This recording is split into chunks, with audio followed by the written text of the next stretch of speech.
चलो दोस्तों, आपसे एक सवाल पूछता हूँ कि हमारे देश में कौन सी एक ऐसी फिल्म इंडस्ट्री है जो सिर्फ हिंदू के ऊपर और उनके धर्मों का इनडायरेक्टली मजाक बनाती है। तो हमारे जीवन पर सबसे पहला नाम बॉलीवुड का आता है, क्योंकि बॉलीवुड की किसी भी फिल्मों में किसी भी बाबा या गुरु को ढोंगी और कपटी बता के फिल्मों में दर्शाया जाता है, और किसी किसी फिल्मों में तो भगवान के अस्तित्व को मिटा के उनके ना होने का झूठा प्रमाण तक दिखाया जाता है। पर चलो एक बार का मान लेते कि ये सिर्फ मनोरंजन के लिए ही बनाया जाता है, किसी धर्म को ऊंचा नीचा दिखाने के लिए नहीं। पर एक मिनट, यही मनोरंजन किसी मौलवी मजा या फिर मुस्लिम धर्म के बीच क्यों नहीं होता? वहीं दूसरी तरफ आज के समय में चारों तरफ धूम मचा रही साउथ की मूवीज में कभी भी किसी धर्म को ऊंचा या नीचा नहीं दिखाया जाता। ना ही वहाँ बॉलीवुड की स्टार किड्स की तरह विदेशी कल्चर को फॉलो करते हैं। वहाँ के एक्टर्स कभी अपने धर्म को बताने में शर्माते नहीं, और यही वजह है कि आज बॉलीवुड टॉलीवुड के सामने हारकर अपने घुटने टेक दिया है, और लगातार एक के बाद एक बॉलीवुड के बड़े बड़े सुपरस्टार्स की मूवीज बॉक्स ऑफिस पर बुरी तरह मुंह के बल पिट रही है।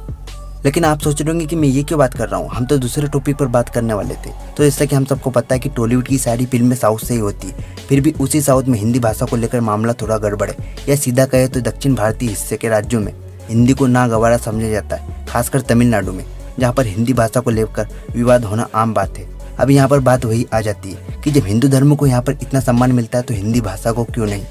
यही नहीं, दक्षिण भारत राज्यों में रहने वाले लोगों ने अपना एक अलग देश बनाने की मांग की। आपको क्या लगता है कि उनकी इस मांग का कारण क्या हो सकता है? और मान लीजिए अगर साउथ के राज्य भारत से अलग हो जाते, जो कि कभी होने नहीं वाला, और नया देश बनाया जाता है, तो भारत की दशा क्या हो जाएगी?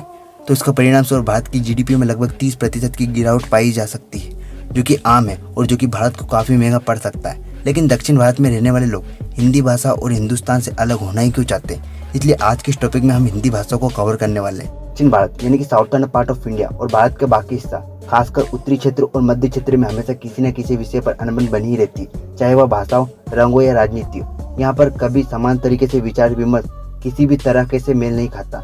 अब दोस्तों, यहाँ टॉपिक एक ऐसा हो जाता है जो हमें हद से ज्यादा कंफ्यूज करता है, और खासकर इसको हम जब धर्म के साथ जोड़ते।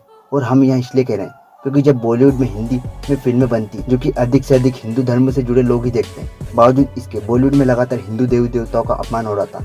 और शायद यही कारण है कि आज बॉलीवुड को लोगों के द्वारा बॉयकॉट किया जा रहा है और टॉलीवुड को यहाँ पर अपना लिया गया है। आज लोगों की पहली पसंद टॉलीवुड बन चुकी है। तो जब टॉलीवुड की फिल्म यानी दक्षिण भारतीय फिल्म हिंदू धर्म की इतनी इज्जत करती है, तो हिंदुओं को सर्वश्रेष्ठ भाषा हिंदी का क्यों नहीं? तो जैसा कि हमने अभी आपको बताया कि यह मामला थोड़ा पेचीदा और कन्फ्यूजिंग हो जाता है, इसलिए जब हमने इंटरनेट में इसका कारण ढूंढने की कोशिश करी तो हमारे हाथ निराशा ही आई, क्योंकि पूरा इंटरनेट खंगालने के बाद भी हमें कोई ठोस या रियलिटी से जुड़ा कारण नहीं मिला। लेकिन वहाँ के लोगों का हिंदी भाषा और उत्तरी राज्यों पर अपने विचार व्यक्त करते हुए कुछ छोटी मोटी पोस्ट मिली, जो कि एक बहुत अच्छा कारण हम अपनी नज़र में समझ सकते हैं। दोस्तों, इन पोस्ट में हम किसी का डायरेक्ट नाम नहीं ले सकते, इसलिए उसके डायरेक्ट पोस्ट पढ़ के आपको बताते हैं। तो एक व्यक्ति ने लिखा, हाँ हमें हिंदी पसंद नहीं है। दक्षिण भारतीयों को हिंदी सीखने के लिए कहना एक मुसलमान को हिंदू धर्म में परिवर्तित करने के लिए कहना जैसा होगा। यह हमारा जीवन है, हमें चुनना है, हमें क्या सीखना है क्या नहीं सीखना है।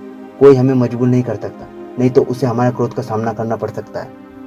वहीं एक व्यक्ति ने लिखा, मैं अरुणाचल प्रदेश से हूँ, हमारी मूल भाषा तिब्बती, यहाँ काफ़ी हद तक चीनी से मिलता जुलता है, लेकिन हम हर राज्य में हर कोने में हिंदी बोलते हैं, न केवल अरुणाचल प्रदेश में बल्कि सभी पूर्वोत्तर राज्यों में। इन सभी राज्यों की अपनी मूल आदिवासी भाषा है, लेकिन वे व्यापक रूप से हिंदी बोलते हैं। हम 3 भाषाएं सीखते हैं, पहली हमारी मूल भाषा हिंदी और अंग्रेजी, यानी ये 3 भाषा। अधिकतम पूर्वोत्तर लोग बौद्ध या ईसाई है, लेकिन हम हिंदी का सम्मान करते और बोलते। एक बार तमिलनाडु गया तो मैंने देखा कि रेलवे स्टेशन पर जिस बोर्ड पर स्टेशन का नाम तमिल, अंग्रेजी और हिंदी में लिखा था, और मैंने पाया कि परिचितों ने हिंदी लिपि पर काला रंग लगा दिया था। यह देखकर बहुत दुख हुआ। मैंने वहाँ 1 महीने तक पढ़ाई की और वापस आ गया। वे बहुत भेदभाव करते हैं। वे कहते हैं कि उत्तर भारतीय बहुत अधिक चतुर, नटखट और असभ्य है, लेकिन यह सच नहीं है। वे हिंदी भाषा और उत्तर भारतीयों से नफरत करते हैं।